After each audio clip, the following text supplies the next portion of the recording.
اللہ تبارک و تعالی کے جو خاص بندے ہیں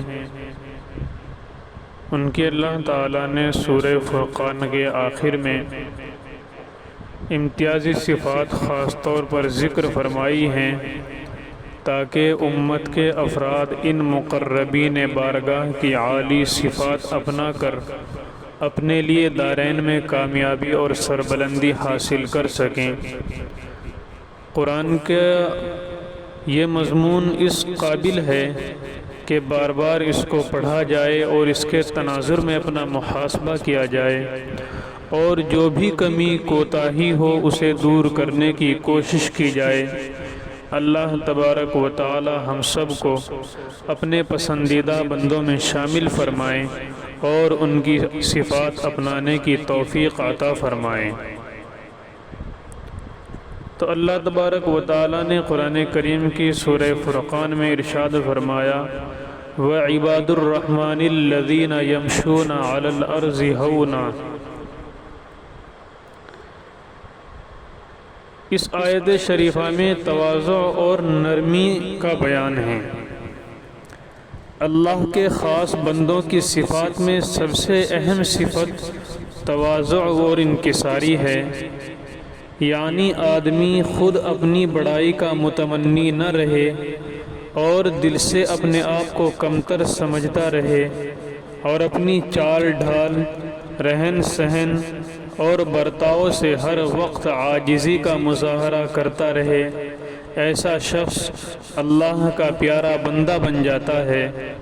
اسی لیے ایسے بندوں کی صفات بیان کرتے ہوئے سب سے پہلے اللہ تعالیٰ نے یہ ارشاد فرمایا وَعِبَادُ الرَّحْمَنِ الَّذِينَ يَمْشُونَ عَلَى الْأَرْضِ هَوْنًا، یعنی کہ رحمان کے خاص بندے وہ ہیں جو زمین پر دبے پاؤں چلتے ہیں۔ واضح ہو کہ تواضع کا تعلق اصل میں دل کی کیفیت اور جذبات سے ہے، لیکن اس کے اثرات آدمی کے ظاہری برتاؤں سے نمایاں ہوتے ہیں۔ لہذا اتراہٹ والی چال آدمی کے متکبر اور مغرور ہونے کا پتہ دیتی ہے، جبکہ مسکنت اور عاجزی والا انداز اس کی دلی مسکنت اور تواضع پر دلیل بنتا ہے۔ اسی لیے سورہ لقمان میں حضرت لقمان حکیم کی اپنے بیٹوں کے نصیحتوں کے ضمن میں ایک جملہ یہ بھی آیا ہے کہ وَقْصِدْ فِي مَشْيِكَ، یعنی اے بیٹے اپنی چال درمیانی رکھا کرو۔ اس کی تفسیر فرماتے ہوئے حضرت مجاہد فرماتے ہیں کہ اس سے مراد متواضعانہ چال ڈھال ہے۔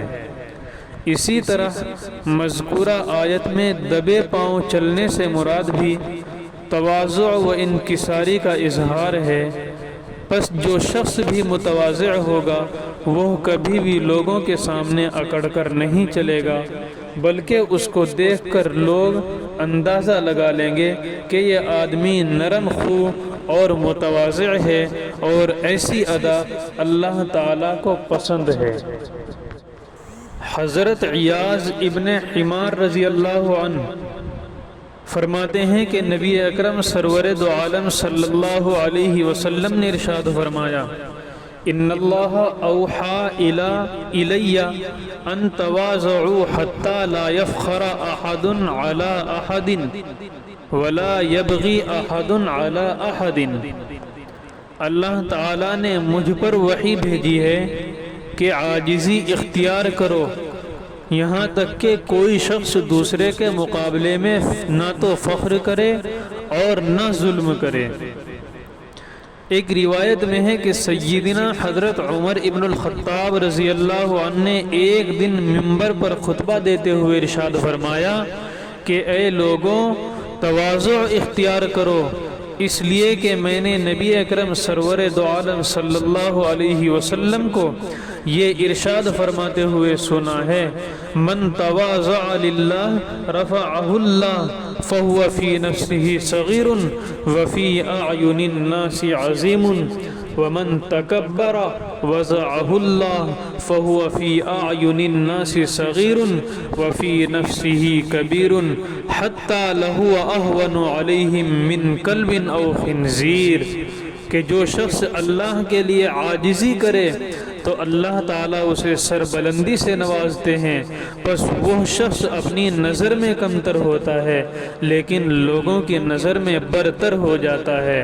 اس کے برخلاف جو شخص تکبر کرتا ہے تو اللہ تعالیٰ اسے ذلیل فرما دیتے ہیں، تو وہ لوگوں کی نظر میں کم تر ہو جاتا ہے حالانکہ وہ خود اپنے کو برتر سمجھتا ہے، حتیٰ کہ وہ لوگوں کی نگاہ میں کتے اور خنزیر سے برتر ہو جاتا ہے۔ خادم رسول سیدنا حضرت انس ابن مالک رضی اللہ عنہ فرماتے ہیں کہ پیغمبر علیہ السلام بیماروں کی مزاج پرسی فرماتے، جنازے میں شرکت فرماتے اور غلام کی دعوت بھی قبول فرما لیتے، اور ضرورت پڑنے پر دوسرے کو پیچھے بٹھا کر گدھے کی سواری میں بھی عار نہ محسوس فرماتے۔ غزوہ خیبر اور غزوہ بنی قریظہ میں آپ ایسے گھوڑوں پر سوار تھے جس کی نکیل کھجور کی رسی کی تھی اور اس پر کھجور کی چھال سے بنی ہوئی کاٹھی تھی۔ سیدنا حضرت عبداللہ ابن عباس رضی اللہ عنہ فرماتے ہیں کہ حضرت صلی اللہ علیہ وسلم زمین پر بے تکلف بیٹھ جاتے اور زمین پر بیٹھ کر کھانا نوش فرماتے اور بکریوں کو خود باندھ دیتے اور غلام کی دعوت بھی قبول فرما لیتے تھے۔ یہ سب باتیں آپ صلی اللہ علیہ وسلم کی اعلیٰ ترین تواضع کی روشن دلیل تھی کہ ہر کمال سے متصف ہونے کے باوجود آپ کی حیات طیبہ ان تکلفات سے قطعاً خالی تھی جو نام نہاد بڑے لوگوں میں پائے جاتے ہیں۔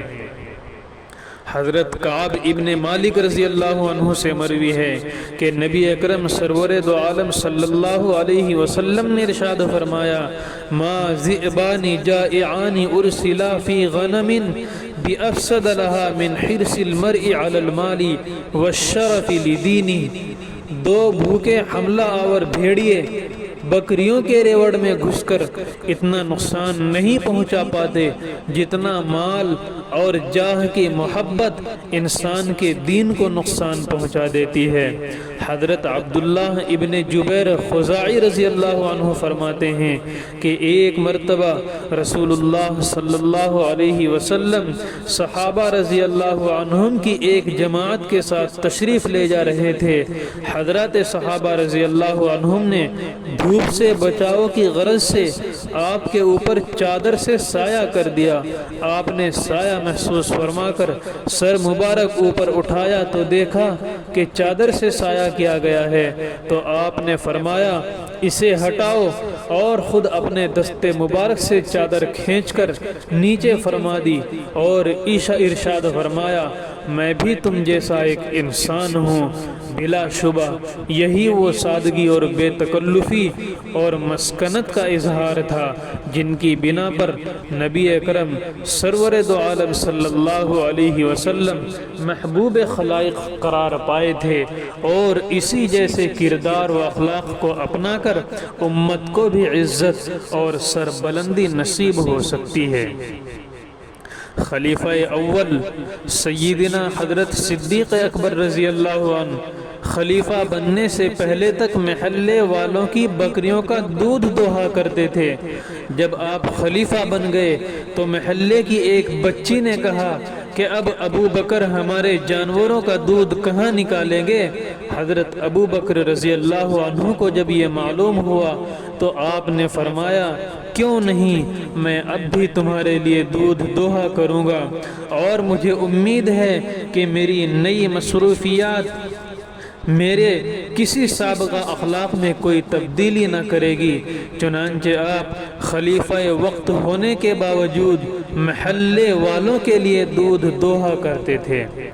امیر المؤمنین سیدنا حضرت فاروق اعظم رضی اللہ عنہ کے بارے میں حضرت قتادہ رضی اللہ عنہ بیان فرماتے ہیں کہ آپ امیر المؤمنین ہونے کے باوجود اون کا جبہ استعمال کرتے تھے جس میں چمڑے کے پیوند لگے ہوتے تھے، اور اپنے کندھے پر کوڑا رکھے خود بازار جایا کرتے تھے اور لوگوں کی غلطیوں پر سرزنش کرتے، اور اگر کہیں کھجور کی گٹھلیاں یا سوت وغیرہ پڑا ہوا ملتا تو اسے اٹھا لیتے اور کسی گھر میں ڈال دیتے تاکہ وہ گھر والے اس سے فائدہ اٹھائیں۔ ایک مرتبہ لوگوں نے آپ کو دیکھا کہ اپنے کندھے پر مشک اٹھائے جا رہے ہیں۔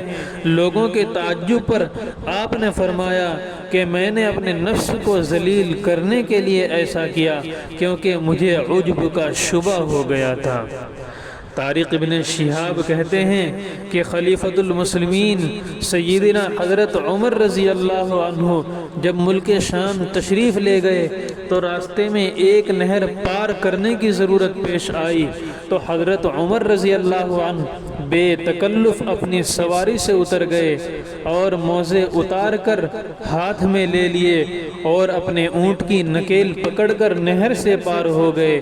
یہ منظر دیکھ کر حضرت ابو عبیدہ رضی اللہ عنہ نے فرمایا کہ امیر المؤمنین آج تو آپ نے بڑا حیرت ناک عمل کیا، یعنی یہاں کے باشندے تو یہ تصور ہی نہیں کر سکتے کہ ملک کا بادشاہ اس طرح نہر کو پار کرے۔ تو حضرت عمر رضی اللہ عنہ نے حضرت ابو عبیدہ رضی اللہ عنہ کے سینے پر انگلی چبھوتے ہوئے ارشاد فرمایا کہ اے ابو عبیدہ، کاش کوئی اور یہ بات کہتا، اصل بات یہ ہے کہ تم لوگوں میں سب سے کمتر اور ذلیل تھے، پھر اللہ تعالیٰ نے تمہیں اپنے دین اسلام کے ذریعے عزت بخشی، پھر اب اسلام کے علاوہ میں اپنی عزت کیوں ڈھونڈ رہے ہو؟ حضرت حسن بصری رضی رحمۃ اللہ علیہ فرماتے ہیں کہ میں نے سیدنا حضرت عثمان غنی رضی اللہ عنہ کو خلیفہ وقت ہونے کے باوجود مسجد نبوی میں بے تکلف آرام کرتے ہوئے دیکھا ہے۔ جب آپ وہاں سے اٹھتے تو صحن کی کنکریوں کے نشانات آپ کے بدن پر ہوتے تھے تو ہم ان کی طرف اشارہ کر کے کہتے، یہ ہیں امیر المؤمنین، یہ ہیں امیر المؤمنین۔ امیر المؤمنین سیدنا حضرت علی کرم اللہ وجہہ کو بعض لوگوں نے دیکھا کہ آپ نے بازار سے گھر کے لیے گوشت خرید کر اپنی چادر میں رکھ لیا اور تشریف لے چلے۔ ساتھی نے کہا کہ لائیے حضرت میں اسے اٹھا لوں۔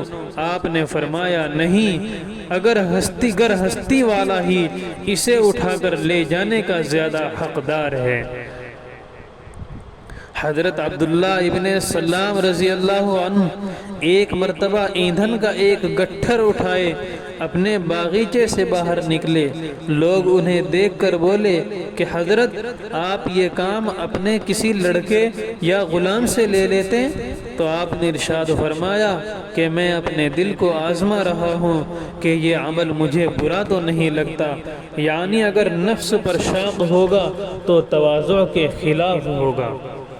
خانوادہ نبوت کے چشم و چراغ سیدنا علی بن الحسین زین العابدین رحمت اللہ علیہ کی جب وفات ہوئی تو آپ کو غسل دینے والوں نے آپ کی کمر مبارک پر کالے کالے گٹے دیکھے تو گھر والوں سے پوچھا کہ یہ کیسے نشانات ہیں؟